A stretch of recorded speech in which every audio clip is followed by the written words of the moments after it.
So let's turn to our second keynote speech of the conference. By Professor Friedman. And this speech, the topic is about changing heroes and villains of the 1911 revolution. So Professor Friedman is from Wisconsin University. And his topic is the changing heroes or villains of 1911 revolution. And he urged us to assess the meaning of the implication of 1911 revolution in a global and a comparative context. So he believes that the biggest difference in the 1911 revolution from other would-be revolution is that the transvaluation of values instead of failed experiment with different political structures in China. So please join me to welcome Professor Friedman from Wisconsin University to deliver the second keynote speech. Welcome.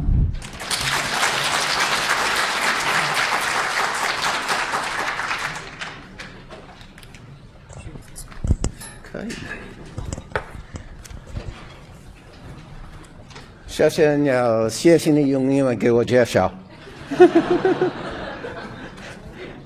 还要感谢哈佛新年百年论坛的组委会。我真的感谢有这个机会跟中国来的学生在一起要提到辛亥革命为什么失败了。那44年之前在哈佛大学我的博士论文就是那样的题目。那你知道我也是哈佛大学校友，可是我还想哈佛是非常友好的一个地方，是他们这个哈佛大学的地方主义是过分，他们都要开始告诉你哈佛跟这个中国的关系是这样好那样好那么密切的。他们忘记告诉你，这个我的那个乡村在 Wisconsin 那个没有用那个地方，美国派来的头一个大使到中华民国是 Wisconsin 大学的，而且是我的系，姓Paul Ranch，而且我还要是我们还有另外一个我认为是比较是勇敢的一个中国学生，在我们 Wisconsin 大学是双白运动一个领袖罗隆基，让你认识他，是我还是佩服他。因为我知道你们中国来的学生，你们的英语汉语都好，可是我想大概昨天晚上来的中国学者，他们的英语可能没有你们的英语那么好。对他们，我想是最合适的。我应该中文，可是你们已经知道我汉语差很远，所以我想是最好。我是跟 Kirby 教授一样，我是讲那个英语还是我的母语，请大家原谅我。Before I actually get started, I thought one of the most interesting conversations that occurred this morning, which is not in my paper, but I hope you all caught it, was how many times the issue of Germany came up. And if you do not know it, both heroes and villains, both Sun Yat-sen and Yuan Shikai both thought of themselves as carrying out a German project. For Sun Yat-sen's notion of socialism, he thought of himself as a socialist. His socialism basically was Bismarck's socialism. They built the railroads. They provided social welfare for everybody. The state facilitated industry. His socialism, very self-consciously, was what he thought of as the time as a German-style socialism. And similarly, if you do not know it, Yuan Shikai also identified with Germany. If you remember the conversations made about the new armies, how often they had been sent off to Germany to train, or they brought over officers from Germany. Yuan Shikai thought of the Beiyang military as Prussia inside of China, and Prussia was the hard core of the building of the new Germany. And as a third thing, if you don't know, as life went on for Sun Yat-sen, as he thought back about where Yuan Shikai and then the Junfa, the warlords, were going, Sun Yat-sen came to the conclusion that this militarization of China, he actually called it the Prussianization of China, was a very dangerous direction. and he worried about where this stress on militaries was going to take China. Okay, to get into the actual talk. So I am not a historian of the 1911 revolution or of Zhonghua Mingguo. I am paid as a political scientist, though not nearly as well as I should be. And I get paid as a comparativist. So the first thing that strikes me in putting the Chinese 1911 revolution in context is that this is another 100th anniversary in another part of the world. It is the 100th anniversary. This is the first time in 100 years that a monarch from England went to Ireland. That after Ireland struggled for its independence and the English responded to them in their usual brutal way, it was very difficult for a British monarch to be welcome inside of Ireland. And if you actually look at anybody's history, in reality, there's always nasty things in the history that patriots do not like to focus upon, such as what the English did to the Irish. And the truth of the matter is that the inheritance from imperial times and also racist attitudes to groups that the ruling entity thinks about as minority groups, these things are pervasive all around the world, including inside of China. When one talks about most of the things which have supposedly gone wrong or are wrong in China, they almost never reflect anything peculiar about China, sadly. They reflect things about the human species, and it's not a very nice species. And you just have to remember that when you think about the realities of China. And one should take hope from places which, as horrendous as they were, after all, the French Revolution, which in many ways starts it all, was a slave-owning empire. And it fought wars in Haiti to re-enslave people who had struggled for their freedom. Those kinds of stories are the stories people don't like to remember, but if you want to get any place's history right, one should try very hard to remember these kinds of things. So the first question about the 1911 revolution for me is, was it a revolution? Was it a revolution? Many people think, many analysts, very intelligent analysts, think it was not a revolution and should not be considered a revolution. That they see it, 1911, as one moment in a long decline of the state, perhaps going back at least as far as the White Lotus Rebellion in the 1790s. And the Xinhai Guoming did not stop the decline of the state. As we all know, it's followed by civil war, warlords, and all sorts of other wonderful things. And from this point of view, the end of the decline of the state is Zhonghua Renmin and the state is recreated in 1949 by the armies that come to power in 1949. Now, whether that is a revolution or just a rebuilding of a state, you can continue to have a conversation. A lot depends how you understand the word revolution. Now, I actually, for a long time, still do teach courses on revolution and on democratization. And those are going to be the two focuses of what I'm going to chat about, is revolution and democratization. Others see the 1911 revolution as a real revolution. And what does that mean, that it was a real revolution? Well, it was the case. It was a fact in 1911. I think Yuan Weishir hinted at this in his talk. It was a fact that sentiment grew in China, as in every place else in the world, by the late 19th century and into the 20th century, that monarchies were backward, that monarchies were the ancien regime. It was the old way of doing things.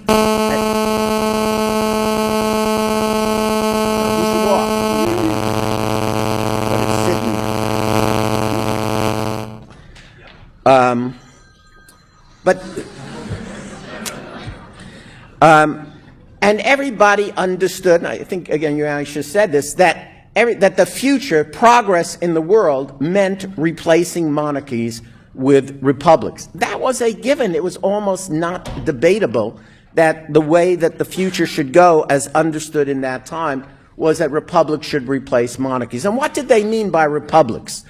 They saw monarchies as places where blood and loyalty decided your future opportunities. And a republic was a place where careers were open to talents. You should be able to go as far as your energies, your education, your enterprise would allow you to go. And that should be open to everyone in the society. It should no longer be a society of statuses. And that was a revolutionary thought. That is the transvaluation of values. That is the real revolution. That is the idea in people's heads which makes them think that there is an ancien regime that should be replaced, and there is a new project for modern people. Now, you can make an argument again whether China has yet succeeded in that revolution, because as much as careers are more open to talent, as we know, it really remains the case that the first value of the party state is loyalty to the party state, and that is the old feudal value. That is not what is usually considered the modern value. So the issue of whether there was a 1911 revolution can be asked in many different ways. As you all know, the official story is it was a failed bourgeois revolution, and then we have the socialist revolution that succeeded. And since you all can decide whether China is or isn't socialist, I'm not going to go in that direction. The real question I do want to ask and will ask is, why did the opening to democracy, which was given in 1911, which, as Professor Kirby pointed out, led to a fantastic nationwide election to a national parliament, why was it so easily, so quickly closed down? And in answering that question, I am going to do just what the introducer says. I will ask you to think about 1911 in both international and comparative context. Why? Because the world is really going to be changed by the First World War and the Bolshevik Revolution, and how people with political goals will understand the world and act in the world after the First World War and the 1911 revolution is going to be very, very different from the era before the First World War and the Bolshevik Revolution. It would no longer be the case that people will be saying to themselves, we have two choices. Do you want a monarchy or do you want a republic? They will talk about politics in a very different kind of way. Not only is the international situation of this pre-World War I period very, very different, but you can see the consequences of it, not just in China, but in many other countries in the world. In this pre-World War I period, there were a number of democratic revolutions: Russia, Iran, Turkey, Portugal, Mexico, and others, and all of them very quickly lost. So that leads to a comparative question. A comparative question which I think has international relations consequences. The question is not, tell us about Chinese history so I can understand the peculiarities about Chinese history. The question becomes, tell me where China, part of this world, why it, like the rest of the places which had these democratic revolutions in that period, was so easily defeated. So the kind of answer that I'm looking for is not going to be an answer about Sun Yat-sen's failings or something like that. The big question is, what made it so easy for conservative forces in all of these places that were afraid of democratic forces? What made it so easy for them in this period where there really were no ideological challenges to the democratic republic? How come they could still so easily crush a democratic republic.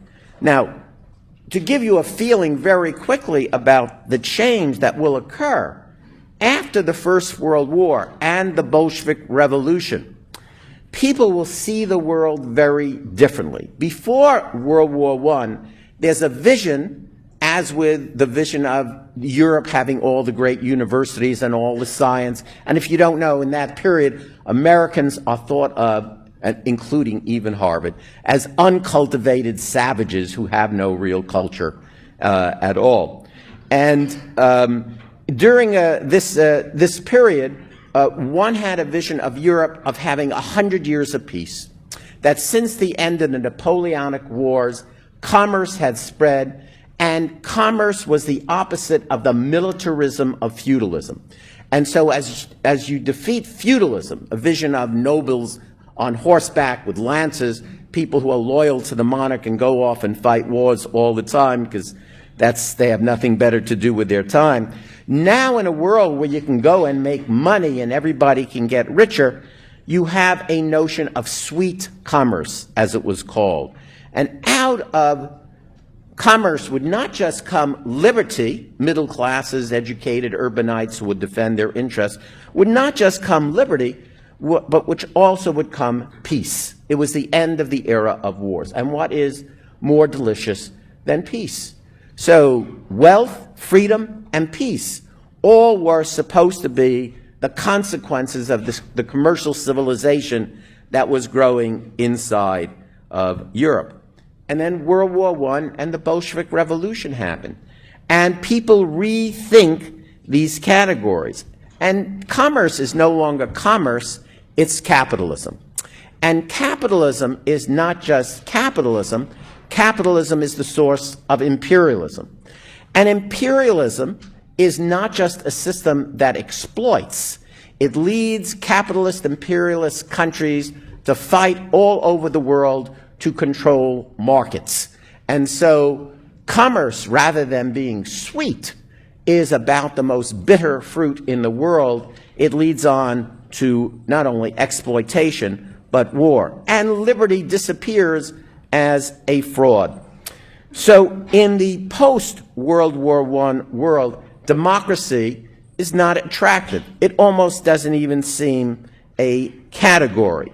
And after World War I and the Bolshevik Revolution, the two dynamic forces in the world that people will see themselves as having to choose are what I would call Leninist Stalinism, socialism, state socialism on the one hand, and on the other hand, fascism.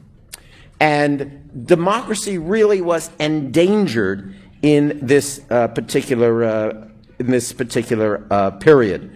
Another reason that was endangered was because of the ideas in the heads of the people in the liberal democracies. They believed in what was called classical economics.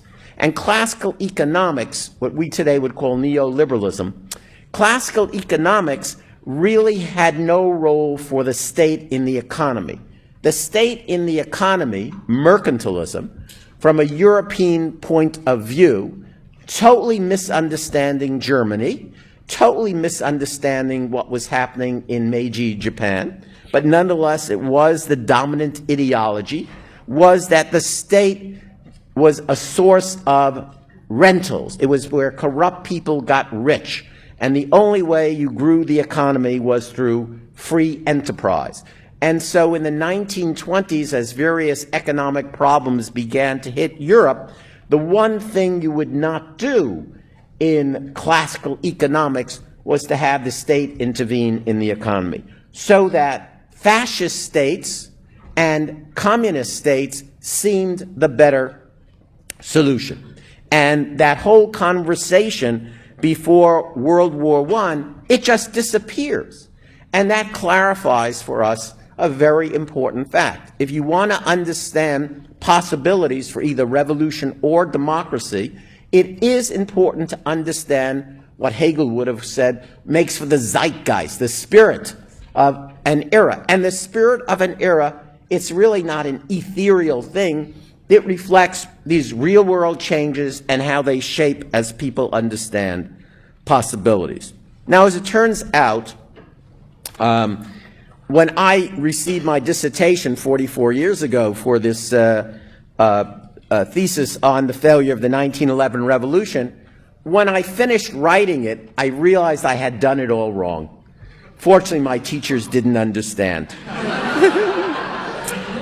And the correct way to have done it would have been in the comparative way that I just described. And so I always said to myself that I was going to learn about those other democratic revolutions and how they failed, and then I would present the 1911 revolution in proper historical context. Well, somehow I never got around to learning about those other 5 revolutions, and my dissertation sat on some shelf in Widener Library, where I assume it's been microfiched and put on other kinds of things ever since. And then in 2008, a political scientist, a comparativist, I think at Virginia, published a book from Harvard University Press doing exactly what I thought should be done. The fellow's name is Charles Kurzman. The book is called Democracy Denied, 1905-1915. And the son of a gun does everything that I thought 44 years ago you should do. So I can't complain, right, that he actually did it and I sat on my haunches and did nothing. And it's a very, very good book. I hate to say that. And I recommend it to you all. He's also very kind to my dissertation in the book. In fact, the stuff on China is basically all taken from my dissertation. But he has his own views as to what is right and wrong in understanding the issue I just put before you. And so what I'd like to do for the rest of my time is 4 things. One, I'm going to introduce you Kurzman's theory and put the 1911 revolution in this comparative context. And then I'm going to try to correct his theory, at least I think I'm correcting his theory, and explain why the kind of view I've already been presenting to you, in which you want to look at things as to what's happening in the international world, is a better way of understanding what's going on. Third, I'm going to then remind you of the conventional wisdom on the topic of the 1911 revolution, which you really all know, heroes and villains. Sun Yat-sen's the hero, Yuan Shikai is the villain. And then finally, fourth, I'm going to try to make a prediction. I'm going to tell you where I think the official story about heroes and villains in the 1911 revolution is going to go in China. Now, that is always a dangerous thing to do. The truth is nobody knows the future. Futures cannot be predicted. So to make my prediction really, really risky, I'm going to predict that my predictions will come true within 1 year. And that you will see these changes inside of China.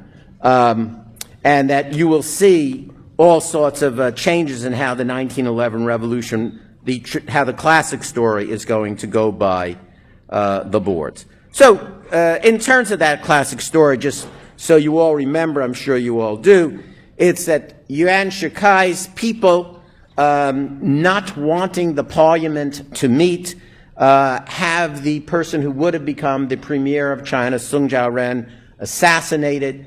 They then dismiss the parliament. They ban the Nationalist Party, Kuomintang, and they defeat these new militaries, which you heard referred to before, that are in the South. Basically, the South seriously supported the Republic, and the North was far more conservative. Some people would say nothing changes in China.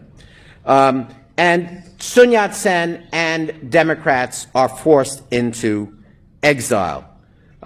So it's a very fast defeat of these democratic revolutions. And I say it is the same course that you will find in all of these other democratic revolutions. So what is the Kurzman's explanation, and then what is my explanation of these events? First, Kurzman's theory. As you could already see, and people have already called to your attention, that if you are going to be a modern nation state, you first have to be able to defend your independence, because states are nasty critters, and they will impose upon you if you cannot defend yourself. So the most important thing was to build a military.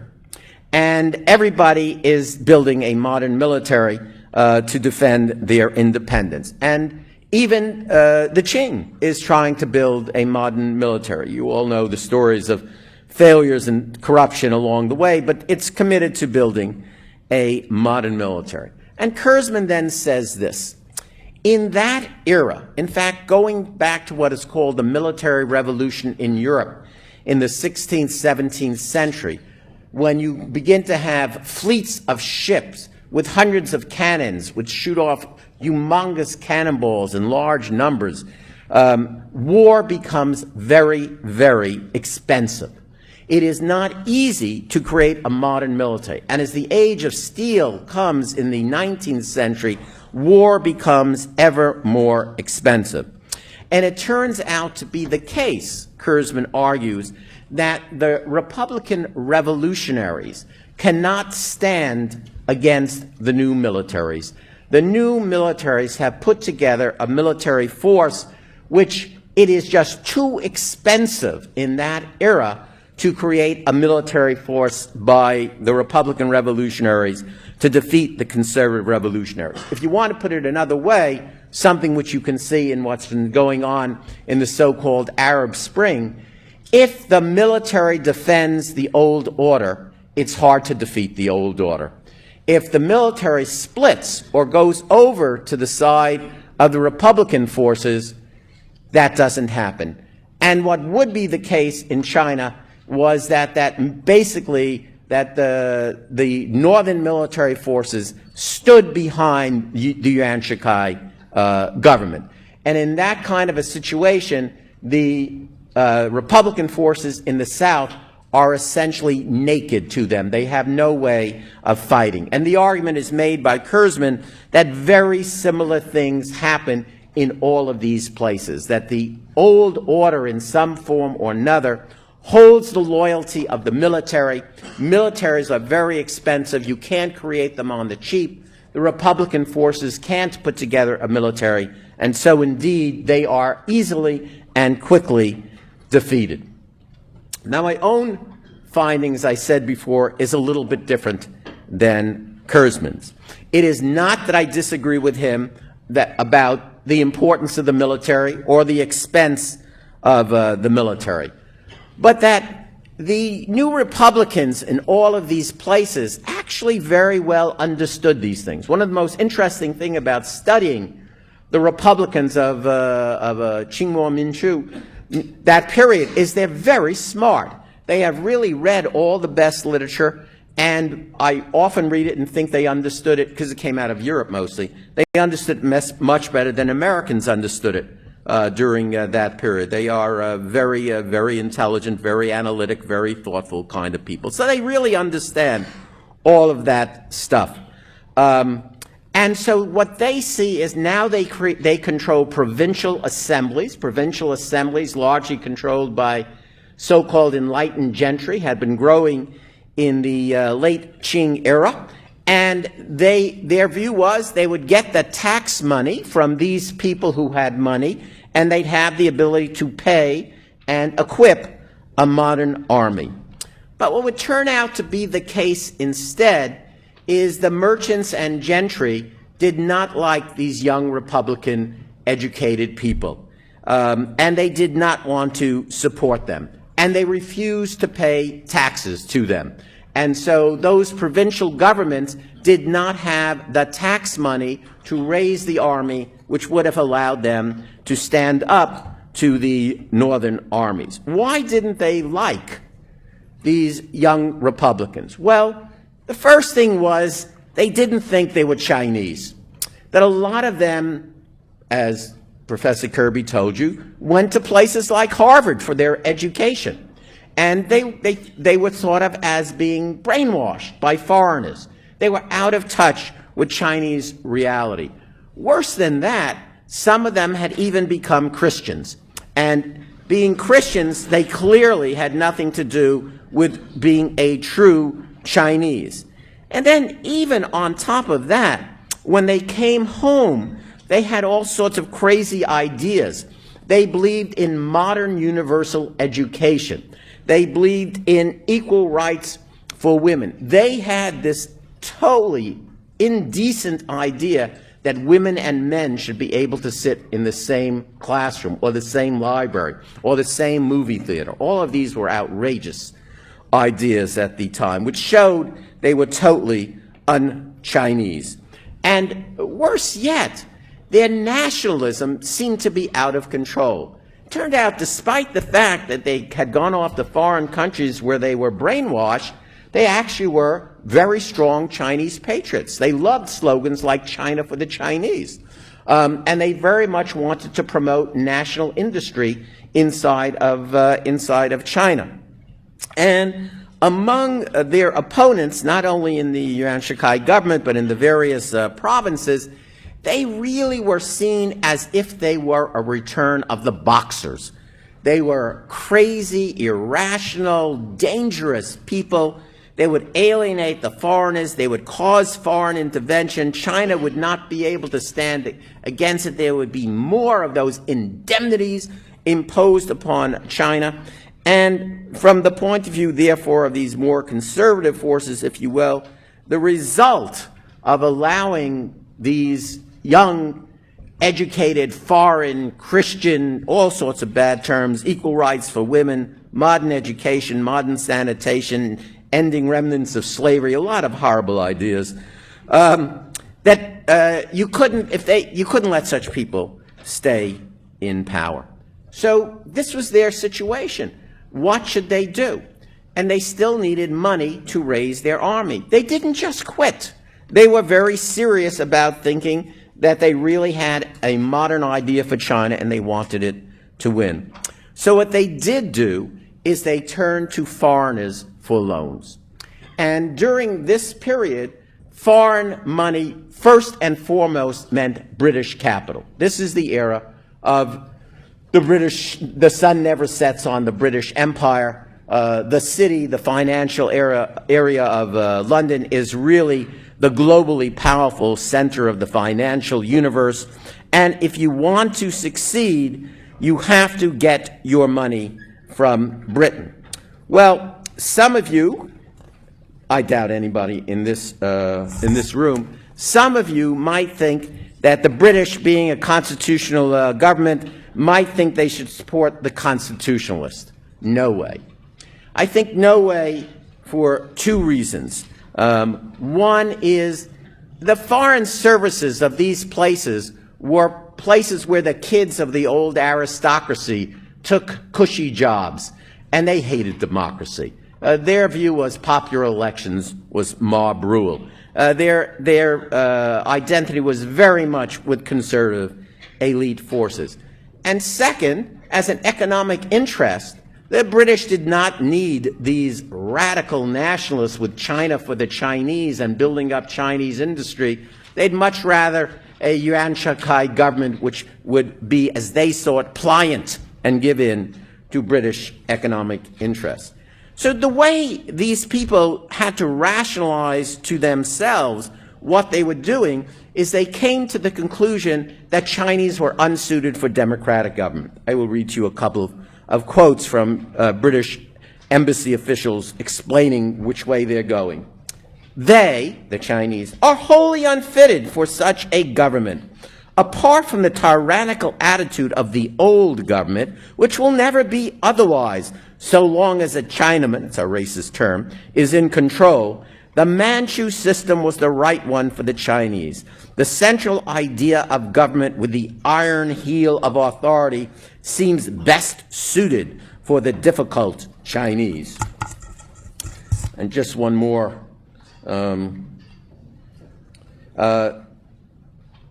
Their goal is a strong man, and Yuan Shikai would be a strong man. And that's what you really need, is a strong man to guide China. And democracy, which is un-Chinese, would never work in China. And this made a lot of sense to Yuan Shikai and the conservatives around him. Democracy was an alien idea. It has no place in China. It is not suitable for Chinese culture, and eventually for him, Confucian culture. Now today, of course, everybody knows such a thing is a silly idea. Everybody is aware that people who come out of Confucian families inside of Taiwan are democratic. People know that people who come out of yet more Confucian Japan are democratic. People know that citizens who come out of a super Confucian, I often think the only truly Confucian place in the world, South Korea, are also democratic. So, you know, no one, you all would know that you would never say today some silly thing like, if you come out of a Confucian ethos, you would never, you can never have a democracy. But the view of the business people as well as the embassies from Europe and also America, sadly, was, I quote, "These military autocrats have made impossible the success of parliamentary government. The sympathy of the Western democracies has been extended to the enemies of free government." And that really was the way that it was. So there was no way in the world for the young Republicans to win the loans from the British as they wanted to win the loans. Now that was, again, wasn't the end of the battle. These are not stupid people. They understand the balance of forces inside of China. And so people like Sun Yat-sen and Huang Xing and even Hu Hanmin down in Guangzhou, they come to the conclusion that there's no way in the world that Yuan Shikai's conservatives would ever allow a democratically elected parliament to take power. That there's no way they're surrendering their control over these ministries, the treasury, the wealth, and so on. They're not going to let it occur. And so they all make approaches to the Yuan Shikai government to try to put together some kind of a coalition force. In the mainstream literature on the 1911 revolution, this is usually presented as Sun Yat-sen, Huang Xing, Hu Hanmin. They're power-hungry people. They don't want Sung Jiaoren's parliamentary forces to win. They're jealous of Sung Jiaoren. I don't think that it's true. I think that, by the way, for all politicians everywhere, whatever your political system, they can't imagine anything better than them being in power. So it doesn't tell you anything special. But I think they recognize the reality that Yuan and his military and his British loan were not going to concede, and you had to make a deal. And they tried to make a deal. Okay. So this takes us to the issue of the old mainstream history. The old mainstream history, which I hope I've already complicated a little bit, is that Sun Yat-sen is the hero. He's the father of the republic. He's the supporter of a modern China. He's in league with the true patriots. That Yuan Shikai is the villain. He's out to destroy the progressive forces. He's out to destroy democracy. And when he wins, it's just a disaster for China. The bad guys win, the good guys lose. That's the basic story of the 1911 revolution. Now, I think it's a little bit more complicated than that. Among other things, that given the actual forces that existed in China, even the people who supported democracy and the parliament couldn't help but see that it wasn't working, that it didn't have the power, that the conservative forces who controlled ministries and money were just not going to allow this to happen. And so it is a fact that in many ways, Parliament in this period became a talking shop because it didn't have the power to do any kind of things. And they would wrangle about nothing. This is Sun Yat-sen at that time. It is an open secret that the country is disappointed with the Parliament. The weakness and irreconcilable, not to say inflammatory opposition of its various constituents towards each other have been contributing to the present national impasse. And so Yuan Weisha has told me, last time I visited him at Zhongshan Daxue, that his researchers suggest that it wasn't just Yuan Shikai who was plotting the death of Sung Jiaoren, who would have been the prime minister, but people who had become close to Chiang Kai-shek also thought that Sung was out of touch with reality and would lead to boomerang kinds of things, and they were implicated in the assassination also. So the reality of the turning away from democracy, given the forces that were against them, is actually very understandable. The key thing is to focus on the forces that were against them at this particular time. Another thing that worked against them was their brilliant understanding of democratic theory of the time. And I really do mean brilliant. The problem was that European democratic theory was not very good. European democratic theory at that time essentially said that a democracy is a place where the parliament controls the taxes. It's a country of no taxation without representation, and the representatives should control the taxation. And so the basic goal was to control parliament, control taxation, and everybody would live happily ever after. And there's really no examination in the democracy literature of that period of what actually the real political forces at work. Here's Yen Fu saying those kinds of things. Parliament traces back to its tax-paying function. It is precisely here that we must seek the basis of the growth of popular rights. Liang Qichao. If history taught anything, it was that representative government originated from tax problems. But by the way, they're totally correct that that is exactly what the literature said at the time. So much so that when Sun Yat-sen, for his short time as a temporary president, issues his first manifesto, he listed the grievances against the Ancien regime. And the first one is just from the American Declaration of Independence, of no taxation without representation. And it says, quote, "They have levied irregular and unwholesome taxes upon us without our consent." It's basically taken out of, if you will, this literature. The real problem was the one that I told you, that given the real political forces inside of China, people with wealth were not going to pay the taxes. So they then had to legitimate their authoritarian regime. Yuan Shikai first, Chiang Kai-shek next, but they had to, and they legitimated all in the same way, the way we've already been hinting at. They wanted to say Chinese culture has no place for democracy. From Chiang Kai-shek's point of view, liberalism and communism, by the way, from a fascist point of view, liberalism and communism are the same thing, that liberals are communists who are in camouflage, but their secret project is going to be atheism and all state power and so on. Anyway, Chiang Kai-shek, if you read China's Destiny, makes clear that liberalism and communism were fundamentally incompatible with the psychology and disposition of our nation. In response to this, from both liberals and communists in China, I'll quote Ai Siqi, who I believe is Father Ai Weiwei, right, who was a Communist Party political philosopher writing in 1940 against the Chiang Kai-shek defense of authoritarianism as reflecting the peculiar characteristics of Chinese culture, and there are no universal values. Ai Siqi writes in 1940 for the Communist Party, "All reactionary thought in contemporary China is of the same tradition.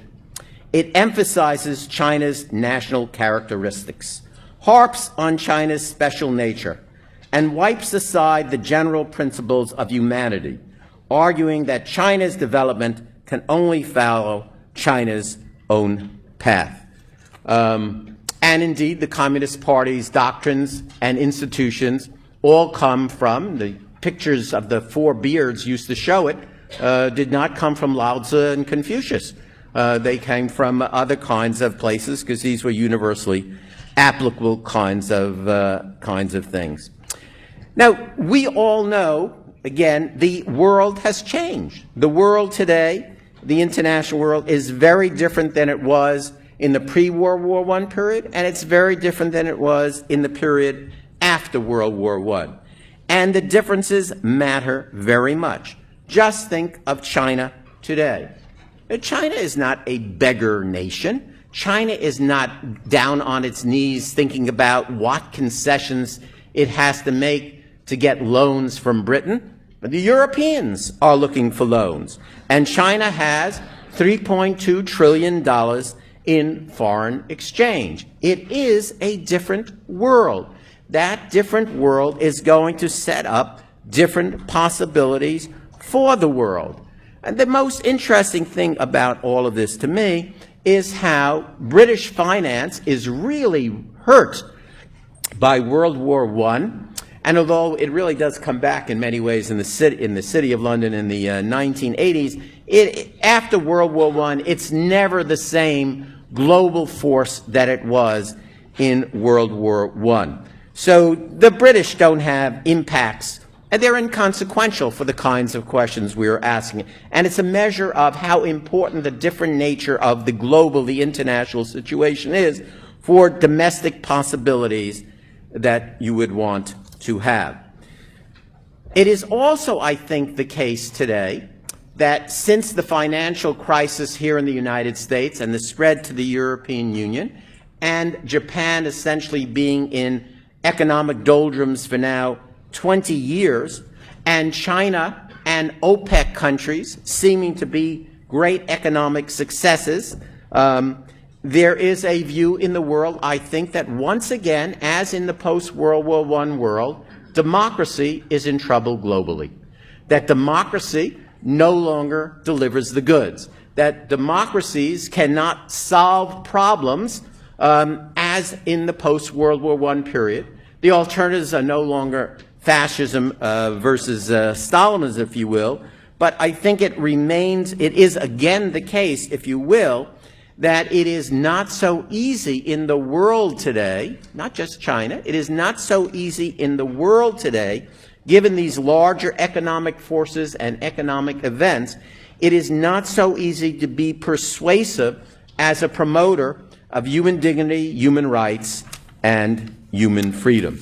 Which gets me to the final point I want to make, which I think it's rather obvious from everything that we have said, that in many ways, if you will, China and Britain have changed places. That China and Britain have changed places. That while on the one hand, our knowledge of democracy and democratization is much better. For example, anybody trying to democratize today would be very aware of the importance of the military forces, would be very aware that if you're going to democratize, you have to make some deal where the conservative forces do not just think of themselves as losers. They would be very aware, they would think about how Pinochet's dictatorship, say, ended in Chile, and they would be very aware that you may even have to go as far as creating what are called in the literature authoritarian enclaves. That the Democrats said to Pinochet's military, said, A, you will never be persecuted for any crime you ever committed. Total amnesty for all of you. Second, you have an arena which is totally yours. Control your own military, control your own budget, control your own promotions, control your own military industries. In democratizing, we are not trying to destroy your basis of getting on with your life and taking care of your families and living as an honorable kind of person.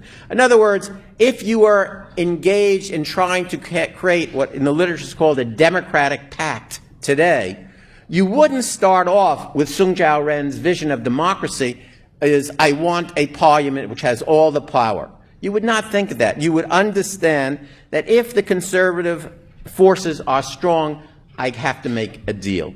And the deal is going to mean that my democracy is not a complete democracy. That is, the quality of the democracy will be pretty low. It will be pretty flawed. It will not be very robust. But it is very important to make the institutional break. And I would be willing to make all sorts of compromises and concessions to get to that particular position. If you go back to 1911, and I say they really, really were aware of the best democratic theory that existed at the time, such thinking simply did not exist at the time. You did not look back at England and say, oh my God, it really wasn't much of a democracy, actually, if you look at it in 1688. Or you say, look at America in 1788. You know, actually about 8% of adults were allowed to vote. You would go back today and you would notice how incomplete the democracies were, but that isn't how it was seen in 1911. So you learn things, your views change. The values can be the same, but hopefully you're wiser in doing kinds of things. But one thing, and I think in terms of the change of heroes and villains, is most clear. That is, I would ask the question, is Sun Yat-sen really today's hero of the 1911 revolution? And I think the answer is no. I think that in reality, Sun Yat-sen is very useful for united front appeals to Taiwan, who, as Professor Kirby pointed out, the Kuomintang still takes Sun Yat-sen as its father. And so Sun Yat-sen is a very useful political person for Communist Party political purposes. Presenting Sun Yat-sen as someone who believed in one China is really, really a little iffy.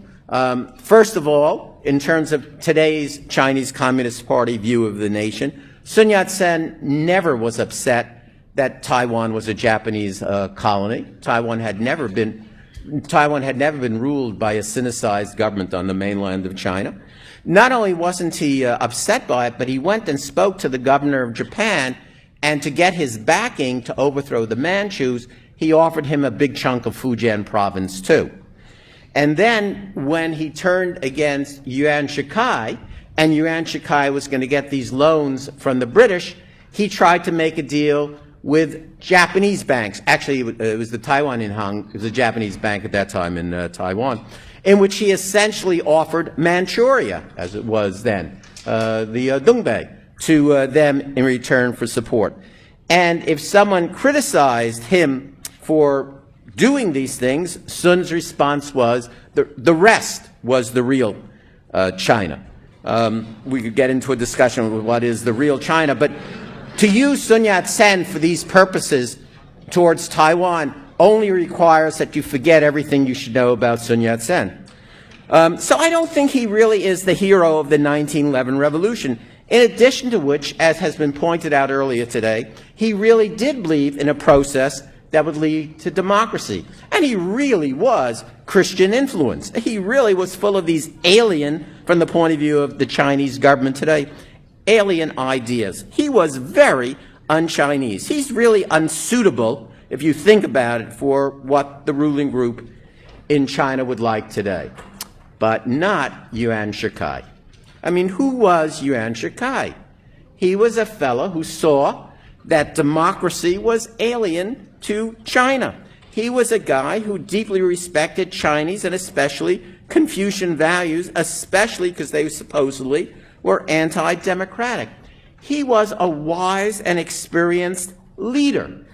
He wasn't one of these young hotheads full of these dangerous foreign ideas. He's the kind of person who should rule. He got the Manchus to leave power, to abdicate the throne with virtually no violence at all, except for pogroms against Manchus, which killed thousands of people.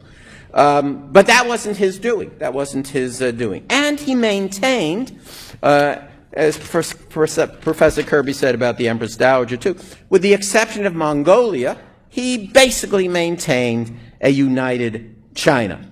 So here is my prediction. I said I would end with predictions.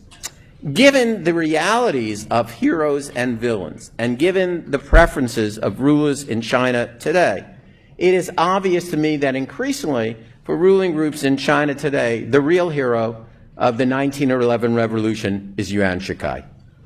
And my prediction is that we will see biographies published in China by next year. I said I'd do it within 1 year, which will be very, very strongly pro-Yuan Shikai and what he did in this period. I would further predict, therefore, that his hometown is going to be highlighted as a tourist attraction, and they will be... I mean, this is today's China. And they will look forward to making money on the tourism with their new hero. This simple point I want to make is one of trading places. Trading places. The world has changed. As Britain and China have changed places, so Yuan Shikai and Sun Yat-sen are changing places. That heroes and villains are much more changeable than we would like to believe. I'll stop.